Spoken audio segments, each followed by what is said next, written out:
it's supposed to feel.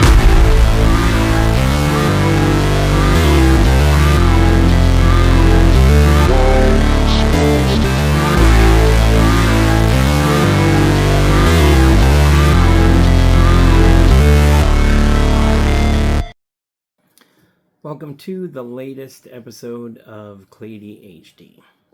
This one is called Storytelling as Critical Pedagogy. Stories are important.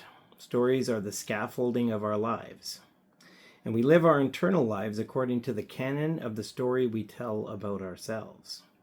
They guide us, but they also frame our reality. Stories are powerful.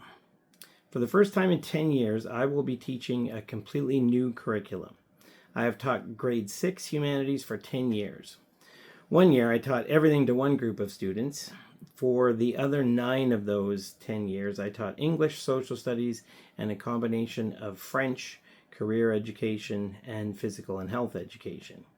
My focus was always global citizenship.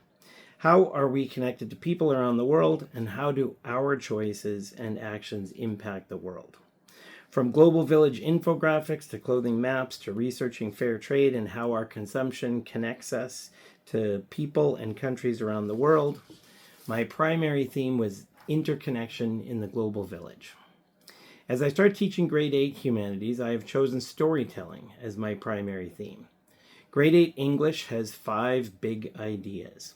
One is that exploring stories and other texts helps us to understand ourselves and make connections to others and to the world. A second is that people understand text differently depending on their worldviews and perspectives. A third is that texts are socially, culturally, and historically constructed, and another calls for us to question what we hear and read in order to be good citizens. Storytelling as a theme invites exploration of ideology, propaganda, worldview, and narrative creation, and deconstructing and critiquing worldviews and narratives. It also invites exploration of oneself. A critical part of executive functioning is self-talk, and the stories we play in our heads have a tremendous impact on our lives. Grade 8 Social Studies focuses on the period between the 7th century, or the 600s, to 1750. Through a Eurocentric lens, this covers much of the Middle Ages, the Renaissance, the Age of Discovery, the Age of Enlightenment, and the Scientific Revolution. However, one of the big ideas is to interrogate exploration, expansion, and colonization.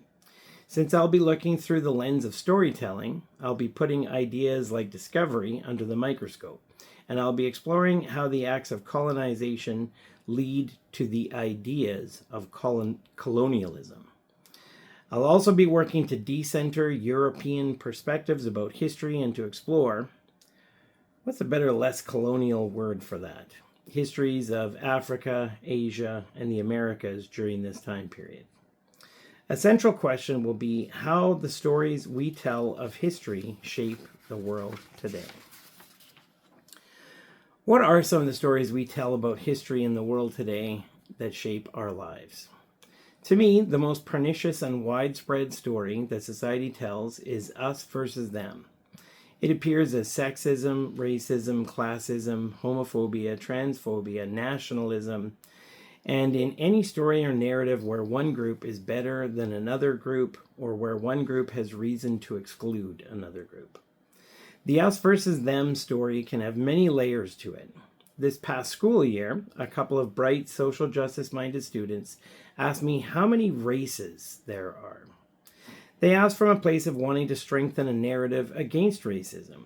However, their question took for granted the fabrication at the bedrock of racist narratives, that humans can be scientifically categorized into races. The classic foundation of eugenics, Negroid, Caucasoid, Mongoloid, Australoid. Some indigenous traditions even conceptualize people being either red, black, white, or yellow. It is important to remember that race has only been used in English to categorize humans since the late 1500s, conveniently about a century after Europeans started colonizing the Americas and the start of the transatlantic slave trade. In the 1700s, Linnaeus proposed 4 races. In a way, this was a positive step since he was conceiving of humans as part of the natural world as opposed to separate from nature.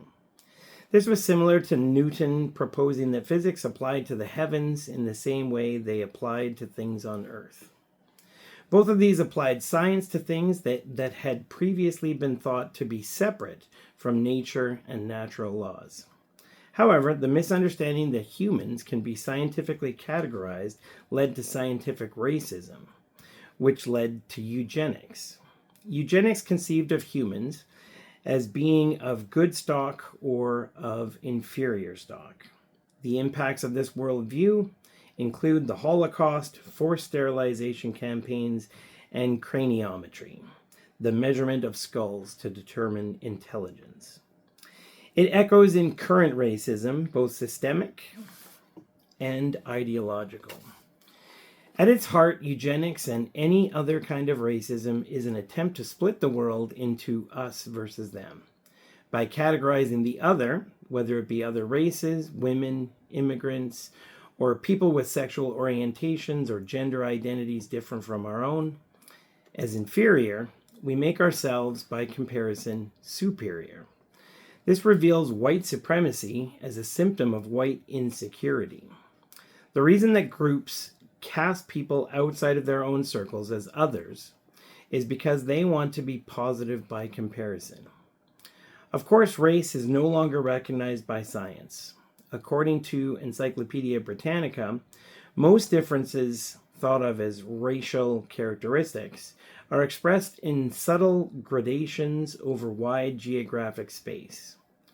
And not all groups within what we used to call a race share patterns of genetic features. In fact, there's more variation within what we used to call races than there is between what we used to call races. This doesn't negate the damage that can be done by the social construct of race. The evidence of that is obvious and abundant. What it means, though, is that race is a story that humans made up not that long ago.